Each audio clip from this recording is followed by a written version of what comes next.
If you're planning on buying any cards from TCG Player, make sure you use our affiliate link right here in the description of our video to help support the channel. It's the best way to do it and it's free. Looking for PTGO codes? Photon Store has all the latest sets and promos instantly delivered to your email. You can use Tablemon code when checking out for 5% off. Card Market is Europe's largest online marketplace for Pokemon cards. Whether you're looking for sealed product or singles, vintage or the latest sets, just follow the link in the description to find what you need. This video is sponsored by the Pokemon TCG deck building website PokemonCard.io.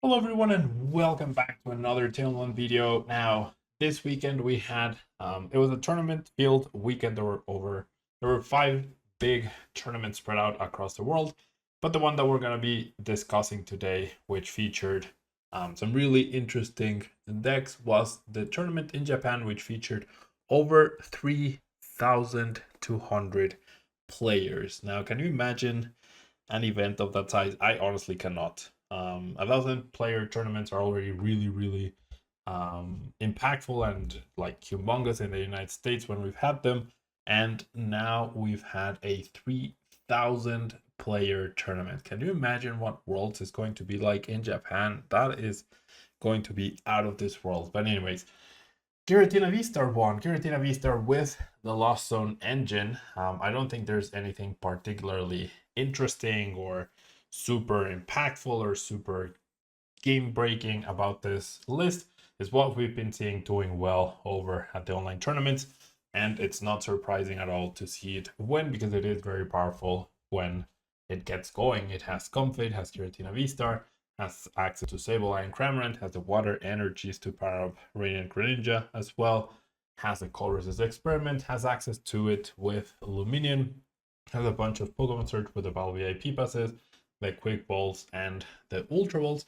And then I guess the not so expected play here is the Tool Jammer, right? That one of Tool Jammer is not as common in a lot of lists, but this is pretty consistent, pretty straightforward. A little bit of disruption with the Marnie and the Roxanne.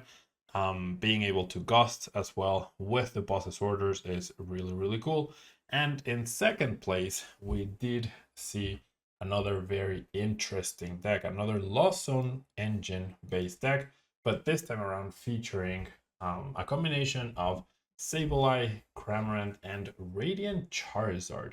Yeah, so this deck doesn't care about Mirage Gate, doesn't care about getting to the 7 cards in the Lost Zone. It actually cares about getting 10 so that it can use Lost Mine with Sableye, but it also, along the way, can utilize Cramorant to apply pressure. It can utilize Radiant Charizard as well to close out games, which is really cool, and does feature, as you can see, the triple echoing horn. Now that is really cool to see. Triple echoing horn, definitely a threat to opponents' decks, especially when a lot of players are like, you have the Intellion engine with the 60 HP Sobbles, you have the Bidoofs, you have the Sigtons, you have the Manaphies, you have the Comface as well in the mirror matches. So you can see how this Sableye deck really gets going, and if it needs a big hit, it can utilize Radiant Charizard. Now, there's one card here that we do not have access to because Japan does have one extra set. It's the only card that makes this not be legal in our current format yet, and that is the card Serena. Serena is a supporter card which allows you to choose one of these 2 effects.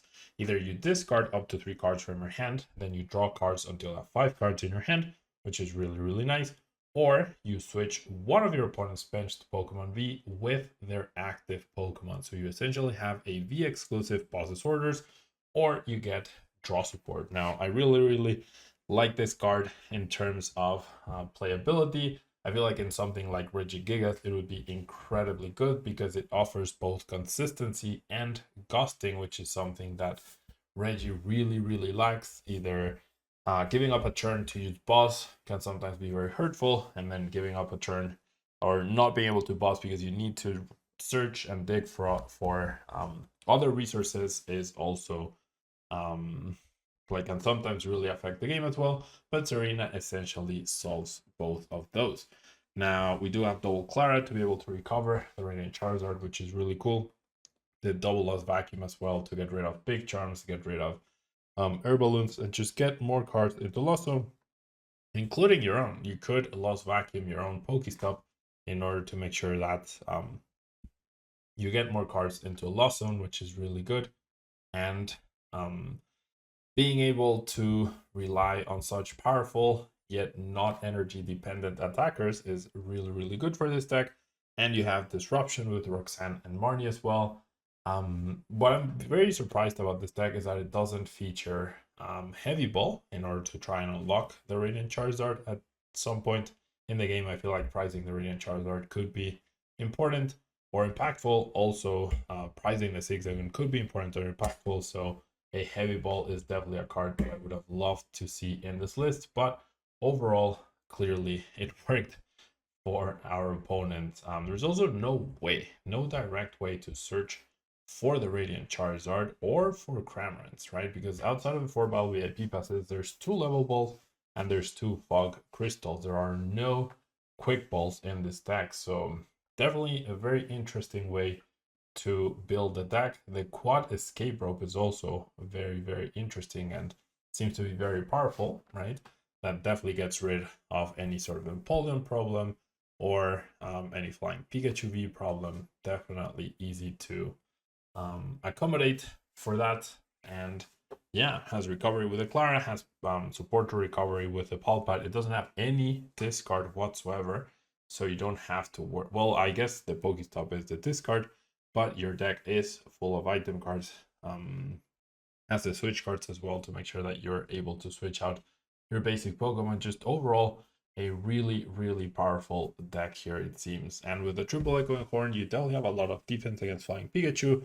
Flying Pikachu should not be a very big threat anymore in the near future. And yeah, this deck seems really, really cool. I would not be surprised to see both of these decks show up in decent enough numbers at the upcoming regionals, which will finally feature Lost Origin being legal. So really cool update from Japan for the format. I will be giving this deck a try. I just played with essentially the deck, like a variation of the deck that got first place in Japan.